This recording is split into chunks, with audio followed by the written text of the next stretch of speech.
one reason why you were hesitant in the past to share this diagnosis basically was that you were scared of being treated differently. Uh, that's what Yeah. you said in one of your videos, and Yeah. that has put me in a big dilemma basically for this conversation because the thing is, I don't know if you've. I'm known for in my very very small community. I'm known for being. Um, sorry, I think the signal broke off a little bit there. Did Yeah, you? it froze a little bit, but we're Okay. back, I think. Yeah, we're back. Yeah, I'm known for being quite pedantic and for not letting my guests finish sometimes, and for nailing them down and asking them the same question all over again, over and over again. From steering the conversation in a pretty harsh way, and I feel like that's also my job. Like that's what I have to do. That's the service that Hmm. I'm providing, basically. um yeah, but then if the topic is autism and I'm reading that monologuing and sometimes misunderstanding the question Yeah. and all of that is basically part of the thing that I'm talking about, that puts me Yeah. in a very I mean, it would be stupid to invite somebody with that, with these symptoms or with these traits, and then to expect them to not do that. That would be kind of stupid. So yeah, that puts me in a little bit of a dilemma, and at the same time I don't want to treat you differently. So what should we do, Eva? Please save me from this dilemma. I'd say just do your normal thing, and I'll let you know if something really goes wrong. But I expect it should be okay. Yeah, I think so too. I don't think I can do anything else anyways. So I just want to get your pro forma consent. But yeah, okay. So, but what it is it in general? Maybe we can broaden this question up a little bit. In general, with these, with I mean, I haven't even asked you. There is a lot of autistic people that don't even have that many social problems Hmm. or communication problems. Do you have I think you. I feel like you've said that you have some communication problems, right?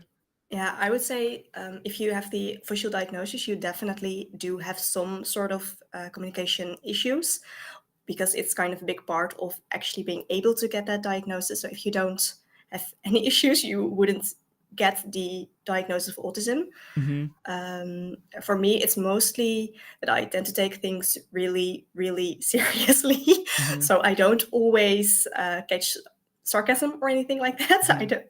don't always get that. And also, like directly speaking to someone, it can be a little bit difficult for me to keep the eye contact going. It just feels a little bit too intimate, I guess. Mm-hmm. Like someone staring right into your soul. So for me, it's mostly that, and it's just kind of draining to keep, especially small talk, going. If it's not something that I'm interested in, Mm-hmm. then yeah, that's mostly where it comes in for me. Uh, Is there how would we be able to differentiate, or is there even a big difference between just plain social anxiety that Hmm. that people that are not autistic would feel, or would you say that it's about the same? Um, yeah, I think there is a difference. I do think they kind of play like hands in hands, I guess, with Mm-hmm. autism, because if your social skills are not as strong, then automatically you're likely to experience social anxiety, I guess. But they're not exactly the same because with autism, you actually like your brain just works in a slightly different way, which means that the social skills are usually, I'm not going to say always, but usually not as developed as with someone that is not autistic. Mm-hmm. So it does go kind of hand in hand, but it's not completely the same. I'm not sure if I'm really making sense right now, but Sure. No. that's as No. best as I can explain it. Yeah. Of course. And what is it that for you is the most comfortable in that situation? For example, would you prefer someone to just not use sarcasm in a conversation with you, or would you prefer them to maybe use it and then explain it, uh, or maybe Um, help you train to detect it, or what would yeah, be I the think it's ideal? I think it's mostly just getting used to it. I mean, for some people, if I know them well, I usually will get that they're when they are using sarcasm. Mm-hmm. If I don't really know a person, that is where things can get a little bit more difficult for me because I don't really detect the signs almost of them Mm-hmm. using it. So I'd say just go on like you usually talk, Mm-hmm. and then if I you probably notice soon enough if I'm taking something seriously Yeah. that I should not be taking seriously. So if that's the case, just let me know, and hey, sign like it's happening basically. One where I thought a lot about was monologuing, Hmm. and I thought like I think it's pretty hurtful situation when you find out that you have just monologued, and basically the implication of monologuing is that the other person is not that interested in what you're saying, that you're talking too Hmm. long. And it's a pretty hurt. I mean, it happens to neurotypical people as well all the time, Yeah, of right? course. And just it's a pretty hurtful and bad feeling for most people. So how do you navigate these situations? What would you like in that situation, for example? Wouldn't you want the other person to prevent that, or are you like, let me talk, man? Just I guess it depends on the situation. If I just really feel like word vomiting and just doing my thing, then it's just let me talk and you can ignore me basically. But if I do want like a two-way communication, then it's kind of nice if someone lets me know from hey, I lost track. Please get me back on track because I don't follow this anymore. Or this is going way too deep for me. So it really depends on the situation in that case. Mhm. Yeah, I feel like all of the things that I mean, almost every situation that is being described by autistic people is something Hmm. that neurotypical people have as well, Yeah. just not in that frequency, I guess. Yeah. And I feel like the learning curve is higher, right? Is that a big issue that the training is?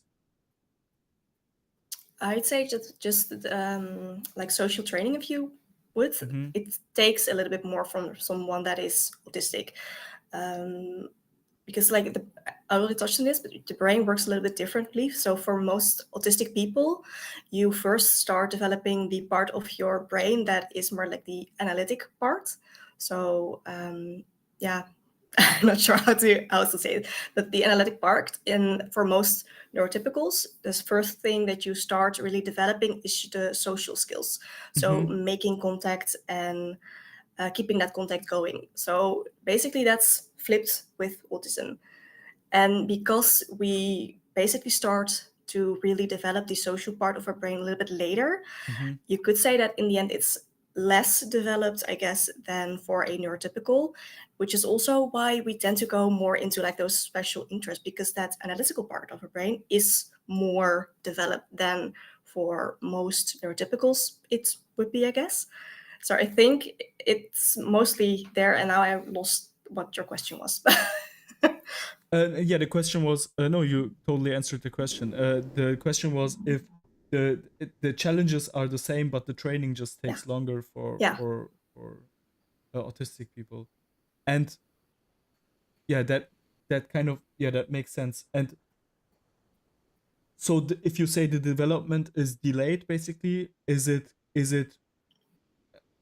delayed forever, or can it be? Uh, I mean, it's obviously different from individual to individual, but Yeah.